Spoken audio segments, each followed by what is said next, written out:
Working conditions continue to deteriorate as Elon Musk continues to shift the company into a distinctly dystopian direction. Welcome to part 4 of the Twitter Apocalypse Explained. To understand how repressive the nature of what Elon Musk is doing to whoever still works at Twitter is, we have to first take a look back at some of the history of working conditions in the industrialized world, specifically working hours. In the Western world, Sundays have been a weekly day off for at least hundreds of years at this point, as it is seen as a holy day among Christians. The beginning of the 20th century brought with it the first instances of Saturdays being made into another day off, with some companies focusing on the accommodation of the Sabbath. Not that one, that one. In 1926, American industrialist Henry Ford was the first head of a company to realize the productivity and economic benefits of a 2-day weekend. Henry Ford, the legendary car maker, made Saturday and Sunday days off for his staff as early as 1926, and he was also keen to set down a 40-hour working week. An altruistic move in part, it also gave his workers the opportunity to spend their downtime buying consumer products, keeping cash circulating through the economy. The United States of America officially adopted the 5-day system in 1932 in a bid to counter the unemployment caused by the Great Depression. On the other side of the Atlantic in 1933, the Boots Corporation, led by John Boot, realized the same principles of allowing workers to rest, resulting in more and higher quality productivity as a result of implementing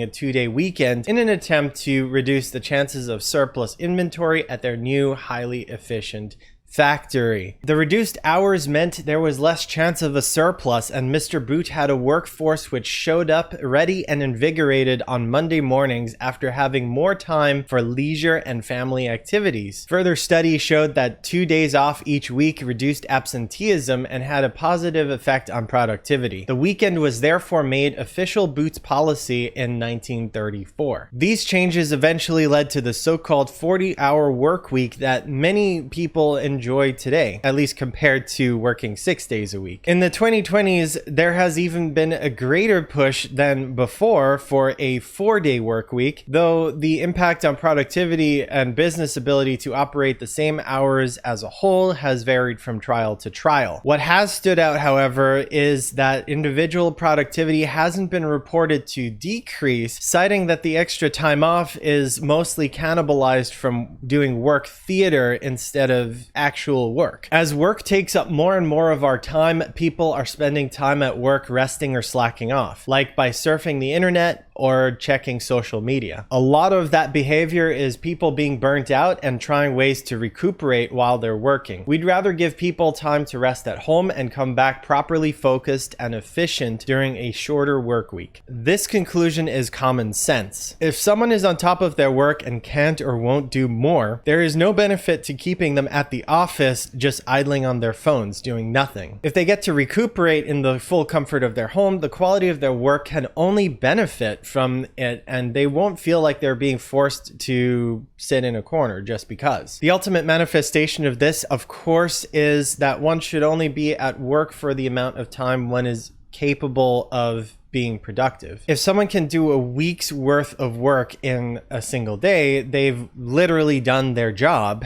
and should get the rest of the time off, emergencies notwithstanding. So with all that said, while the West has come a long way in improving productivity while slowly claiming more free time for people to actually spend living life, the world's factory, China, has not seen such fortune yet, and the repercussions have manifested themselves in the form of social movements rejecting the oppressive expectations of what's widely known as 996. The 996 working hour system is a work schedule practiced by some companies in the People's Republic of China. It derives its name from its requirement that employees work from 9 a.m. to 9 p.m. 6 days per week. In other words, 72 hours per week. A number of mainland Chinese internet companies have adopted this system as their official work schedule. Critics argue that the 996 working hour system is a violation of Chinese labor law and have called it modern slavery. Now, I'm not saying these work schedules don't exist in America. They certainly do, but they're nowhere near near as commonplace. But here's the thing. When people work 72 hours a week in the West, they're either paid really well for their field, or it's crunch time and people are trying to keep the company alive by meeting some deadline, or they end up protesting, which is something we're still allowed to do here. In China, your choice to rebel comes in the form of partaking in what they refer to as lying flat or let it rot. Let it rot, or bailan in Mandarin, is being used by disaffected young Chinese Gen Zers and millennials to describe the mindset of leaning into self-indulgence and open decay and away from life expectations that seem neither meaningful nor attainable. That is, if your job doesn't have you living in a company dormitory. Remember Foxconn, the company that manufactures iPhones? The company where dorms had people so miserable that they had to install safety nets so workers couldn't alt F4 themselves out the window. The point is that miserable working conditions and excessive hours don't extract any useful productivity from workers, and in fact only seem to traumatize part of a nation's younger generation into giving up altogether. So going back to America, where we have 5-day work weeks and are expected to work around 40 hours a week, let's pretend we're an average Twitter engineer making around $160,000 a year. Commanding that job and salary is validation of our competence in the field, at least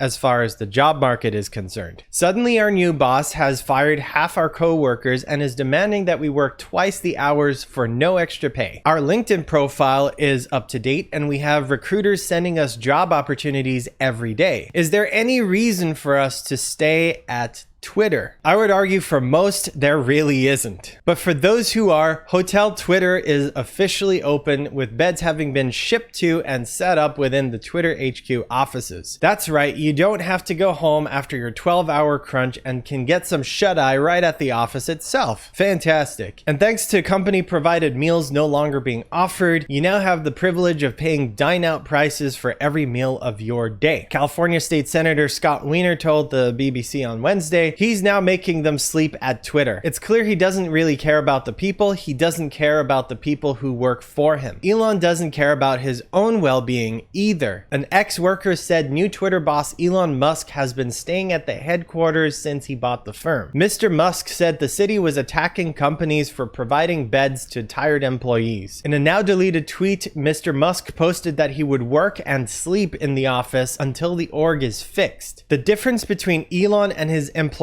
of course, is that the employees depend on Twitter paychecks for their financial well-being, while Elon likely sees his camping at the office as just another expedition to go on to eventually reap the rewards of billions of dollars from his new company. Before we get to the last bit, don't forget to hit the like button if you're having a good time, and do consider subscribing if you haven't done so already. Now, of course, Elon isn't purely the big bad evil that the media has been portraying him to be lately. He disproportionately spared women from himself by firing more of them than their male counterparts. Women at Twitter never had a decent shot at being treated fairly once Elon Musk decided to buy the company. The attorney representing the women suing, Shannon Liz Riordan, said in a press statement provided to Ars. Instead, they had targets on their backs, and regardless of their talent and contributions, they were at greater risk of losing their jobs than men. Indeed, the calculations are cited to be that 57% of female employees were laid off on November 4, 2022, while 47% of male employees were laid off. Isn't that generous of Twitter's new God King? Sarcasm aside, women have just as much of a right to protect their now terrible jobs as men do. Given how hasty the layoffs were, the additional departures from Musk's ultimatum, along with all the chaos that ensued as a result, it's impossible to make the argument that each employee who got laid off was thoroughly investigated and weighted against all the other employees for performance in a fair and objective manner. This new lawsuit is just another in a growing pile of labor-related issues Twitter's lawyers now have to deal with as a result of Elon Musk not giving a damn about the lives of the people who make his own